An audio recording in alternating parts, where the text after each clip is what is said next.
Hi friends, అందరికీ good morning. మీరంతా ఎలా ఉన్నారు? బాగున్నారా? సో జనవరి కూడా వచ్చేసిందండి. అంటే పండగ నెల స్టార్ట్ అయిపోయింది. ఆల్రెడీ ముగ్గులు గొబ్బెమ్మలు అన్నీ స్టార్ట్ అయిపోయాయి. సో పండగకి అందరము భోగి మంటలతో పాటు అరిసెలు, కారాలు అన్నీ చేసుకుంటాం కదండి. మేమైతే మునుగుబులు చేయడం స్టార్ట్ చేసామండి.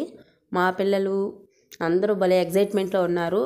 ఈరోజు ఒక్కరోజే లాస్ట్ డే కదండి స్కూల్కి. సో ఈరోజు స్కూల్ అయిపోతే కూడా ఇంటికి వచ్చి ఆడుకోవడం ఇవన్నీ స్టార్ట్ చేసేస్తారు. సో భోగి మంటల కోసం మట్టలు తేవడం, పిండి వంటలు తయారు చేయడం అలా అన్నీ స్టార్ట్ చేసేస్తున్నారు. మీకు మా పిండి వంటలు ఇవి నచ్చినట్లయితే ఒకసారి మా వీడియోని చూసి లైక్ చేసి షేర్ చేసి సబ్స్క్రైబ్ చేయండి. మీ అందరికీ మమ్మల్ని ఇలా ఆదరిస్తున్నందుకు చాలా థ్యాంక్స్ అండి. 500 సబ్స్క్రైబర్స్ రీచ్ అయ్యాం కాబట్టి దానికి కూడా మీ అందరికీ మా నుండి మా కృతజ్ఞతలు తెలియజేస్తున్నాము. థ్యాంక్స్ ఫర్ ఆల్ అండి.